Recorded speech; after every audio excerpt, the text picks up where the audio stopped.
आपने ये तो सुना ही होगा कि गवर्नमेंट टैक्स कलेक्ट करती है, मनी बोरो करती है एंड कर्जे में भी रहती है। क्योंकि आपने सुना होगा कि हमारे देश के ऊपर इतना कर्जा है, हमारा देश इतने डेट में है एंड देश में इतने सारे लोग गरीब हैं कि कुछ लोगों को सिर्फ एक ही टाइम का खाना मिल पाता है।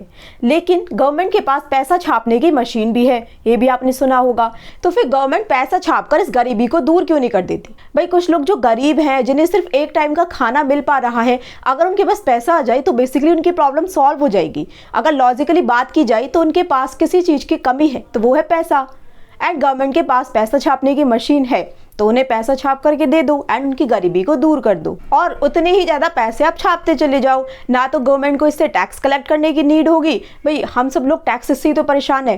एवरीवन इज पेइंग टैक्स, मतलब हर कोई व्यक्ति टैक्स पे कर रहा है। अगर आपको लग रहा है ना कि आप टैक्स पे नहीं करते हो क्योंकि आपकी इनकम इतनी ज़्यादा नहीं है, या फिर आपके पास इतनी प्रॉपर्टी नहीं है, या फिर आप कोई कॉर्पोरेट किसी प्रकार का टैक्स पे नहीं कर रहे हो, इसके लिए आप ये वाली वीडियो चेक कर लेना एंड इसमें आपको पता चल जाएगा कि everyone is paying tax, even you.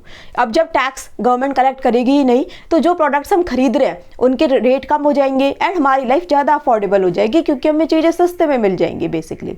और जब लगे कि गरीबी बहुत ज़्यादा हो गई है तो नोट छापो और सबको दे दो, सिंपल। तो फिर गवर्नमेंट ऐसा करती क्यों नहीं है? तो आज की वीडियो में हम इसी टॉपिक को डिस्कस करने वाले कि मनी वास्तव में है क्या एंड गवर्नमेंट वास्तव में जब नोट छापने की मशीन है तो ज़्यादा से ज़्यादा नोट छापो और सबकी गरीबी को दूर कर दो। देखो, सबसे पहले मनी का रियल मतलब समझो कि वास्तव में मनी, पैसा, रुपी, अमाउंट होता क्या है। मनी ओनली एंड ओनली एक टूल है, उससे ज़्यादा ये कुछ भी नहीं है। ये सिर्फ और सिर्फ एक टूल है। अब आप इमेजिन करो कि आप 100 रुपये का नोट लो एंड उस नोट को देखो, वो सिर्फ और सिर्फ एक पेपर है। अब सपोज करो कि आपको एक घर में बंद कर दिया जाता है 10 दिनों के लिए। आपसे कहा जाता है कि आपको 10 दिनों के लिए इस घर में रहना है एंड उसके लिए आपको 500 रुपए के 100 नोट दे दिए जाते हैं। टोटल आपको 50,000 रुपये दे दिए जाते हैं और कहा जाता है कि इसके अलावा तुम्हारे पास अब कुछ भी नहीं होगा। तुम्हारे पास 50,000 रुपये हैं, अब तुम्हें इनका इस्तेमाल जैसे करना है तुम करो, लेकिन और कुछ भी नहीं है उस घर में। अब तुम बंद हो, ना कोई खाने का सामान है, ना पीने का सामान है, ना तुम बाहर से कुछ मंगवा सकते हो, सिर्फ तुम्हारे पास पैसा है। तुमने कहा था कि मुझे सिर्फ पैसे चाहिए, तुम्हें 50,000 रुपये मिल जाते हैं। तुम एक घर के अंदर अब बंद हो और तुम बाहर से कुछ नहीं मंगवा सकते और तुम्हारे पास कोई भी टूल नहीं है। 50,000 रुपये तुम्हें 10 दिन के लिए दे दिए गए हैं। तो अब तुम्हें भूख लगेगी तो क्या आप तुम्हें नोटों को खाकर अपना पेट भर लोगे या फिर क्या इन नोटों को खा लोगे? तुम्हें अगर ठंड लग रही है तो क्या इन नोटों को पहन लोगे? अगर तुम्हें बीमारी हो गई है क्या तो ये नोट खा करके तुम अपनी बीमारी को दूर कर लोगे? नहीं। तो फिर ये इतना वैल्यूएबल क्यों है? अब पैसे से तो आप कुछ भी नहीं कर पा रहे हो। अगर 10 दिनों बाद आपकी कंडीशन देखी जाए तो बहुत ही ज़्यादा वर्स कंडीशन हो जाएगी। सिर्फ आपके पास था तो पैसा 50,000 रुपये 10 दिनों के लिए, लेकिन उनका कोई इस्तेमाल नहीं था क्योंकि आप उन्हें एज अ टूल इस्तेमाल कर ही नहीं सकते थे।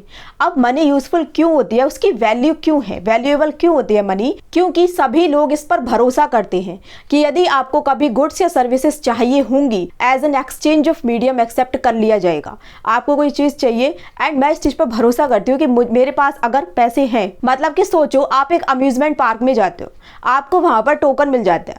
अब आप पार्क से बाहर आ जाओ, क्या उस टोकन की कोई वैल्यू है? क्या आप किसी शॉपकीपर के पास जाकर ये कह सकते हो कि आप मेरा ये टोकन ले लो और इसके बदले में मुझे 5 केले दे दो? क्या उनकी बाहर कोई वैल्यू है? नहीं है। लेकिन उसी अम्यूजमेंट पार्क में आप किसी राइडर के पास जाते हो और कहते हो कि मुझे ये वाली राइड लेनी है एंड इस टोकन को आप इसके बदले में ले लीजिए, तो वो उसको एक्सेप्ट कर लेगा।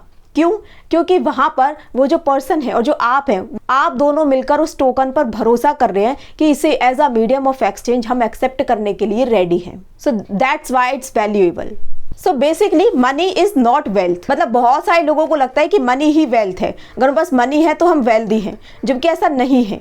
वेल्थ का मतलब होता है कोई भी ऐसी चीज जिसकी यूटिलिटी हो, मतलब उसका इस्तेमाल करके एक इंसान की वांट्स या नीड्स को सेटिस्फाई किया जा सकता हो।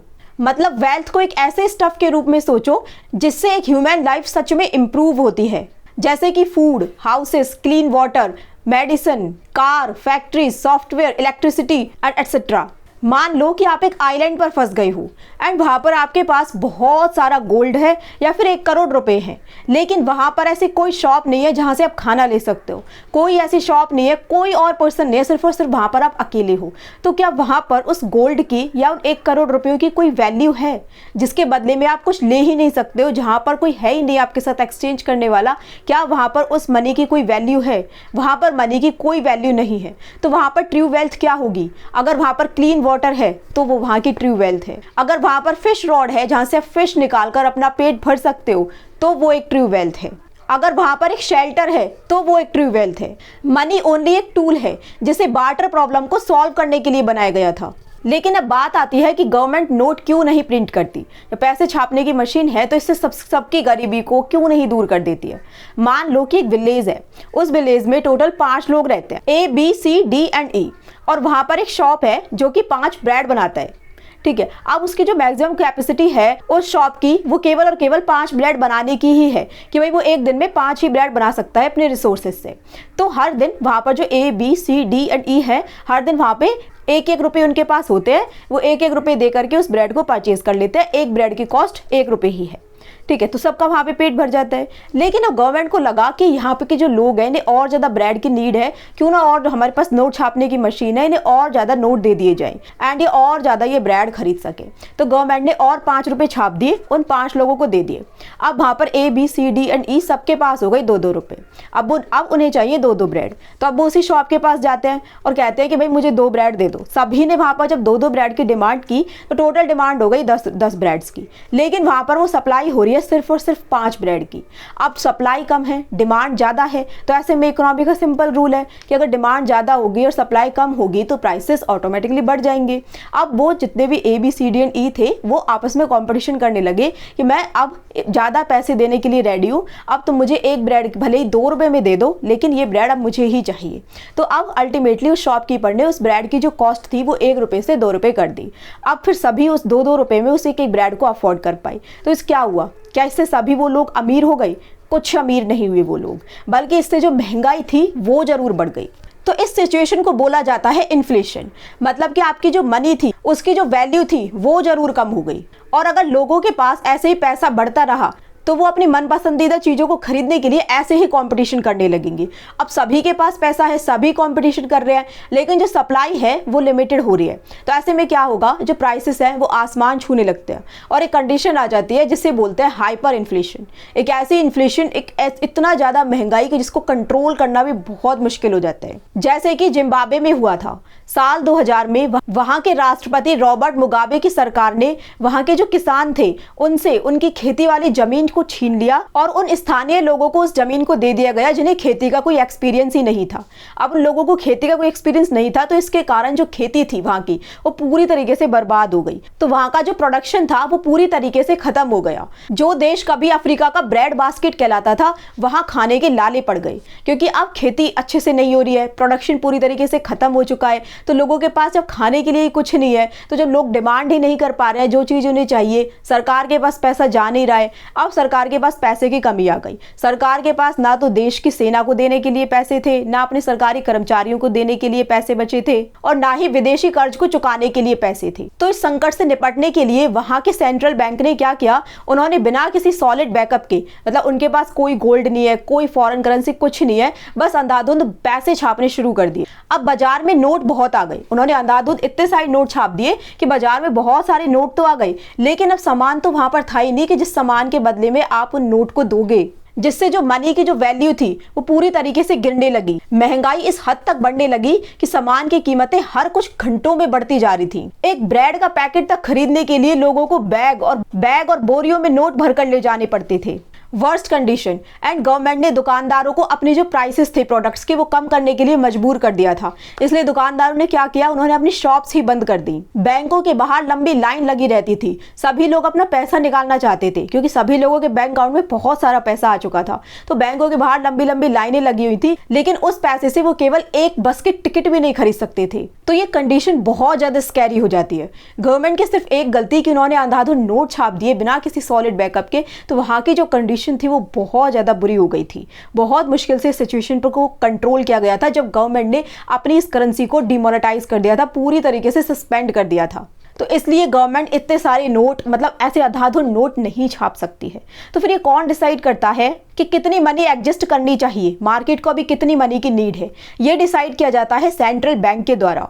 जैसे कि इंडिया का सेंट्रल बैंक है रिजर्व बैंक ऑफ इंडिया, सो ये डिसाइड करेगा आरबीआई। और ये किसके थ्रू डिसाइड किया जाएगा? आरबीआई स्टडी करता है अनएम्प्लॉयमेंट रेट को, इंटरेस्ट रेट को, इन्फ्लेशन, क्रेडिट, इकोनॉमिक ग्रोथ, और इन सबको केयरफुली स्टडी एंड एनालाइज करने के बाद ही पता किया जाता है कि अब मनी सप्लाई को इंक्रीज करना है या फिर डिक्रीज। तो फिर गवर्नमेंट टैक्सेस क्यों कलेक्ट करती है? गवर्नमेंट टैक्सेस कलेक्ट करती है क्योंकि गवर्नमेंट को पब्लिक सर्विसेज के लिए पैसों की नीड होती है। लाइक गवर्नमेंट को रोड्स बनवाने होते हैं, हॉस्पिटल्स बनाने होते हैं, स्कूल्स बनाने होते हैं, पुलिस, डिफेंस, इन सारी पब्लिक सर्विसेज के लिए गवर्नमेंट टैक्स को कलेक्ट करती है। तो ऐसे में गवर्नमेंट क्या करती है, और इसके लिए इकोनॉमी में जो मनी है इसी सर्कुलेशन में से इस मनी को निकाल लिया जाता है। लेकिन अगर गवर्नमेंट ओनली नोट प्रिंट करती रहेगी और टैक्सेस कलेक्ट नहीं करेगी तो इससे लोगों के पास बहुत ज्यादा पैसा हो जाएगा, और जब पैसा ज्यादा होगा तो इन्फ्लेशन बहुत ज्यादा तेजी से बढ़ने लगेगा, चीजों की कीमतें आसमान छूने लगेंगी, क्योंकि लोगों के पास पैसा तो होगा पर वेल्थ नहीं होगी।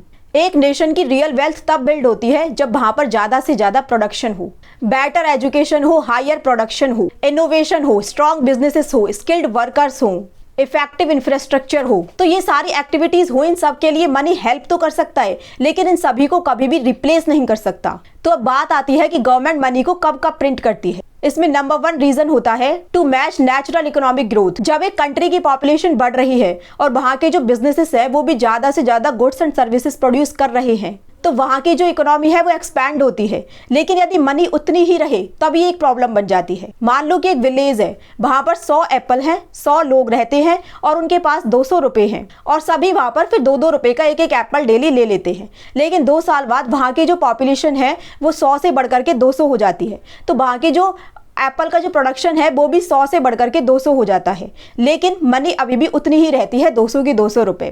तो अब जो ऐसे में लोग ज़्यादा हो चुके हैं, प्रोडक्ट भी ज़्यादा से ज़्यादा बनने शुरू हो चुके हैं, लेकिन अब इससे क्या होगा, अब उनके पास पैसा है लिमिटेड। भाई उनके पास पहले भी 200 रुपये थे, अभी भी 200 रुपये हैं, तो अब जो सेब की कीमत है वो अब 2 रुपये से 1 रुपये हो जाएगी। तो इससे डिफ्लेशन की सिचुएशन आ जाएगी, और ये डिफ्लेशन की सिचुएशन से क्या क्या होता है इसके बारे में आप इस वीडियो में देख सकते हैं। तो गवर्नमेंट इस प्रॉब्लम को फिक्स करने के लिए केयरफुली कैलकुलेशन करके मनी को प्रिंट करती है और उसे इकोनॉमी में इंजेक्ट कर देती है। सेकंड रीजन होता है to replace old damaged notes. जो करेंसी नोट्स होते हैं जो या तो फट जाते हैं या फिर डर्टी हो जाते हैं या फिर जो यूज लायक नहीं रहते हैं, तो सेंट्रल बैंक इन डैमेज्ड नोट्स को सर्कुलेशन से निकालती है, उन्हें डिस्ट्रॉय करती है एंड सेम अमाउंट के फ्रेश नोट्स इश्यू कर देती है।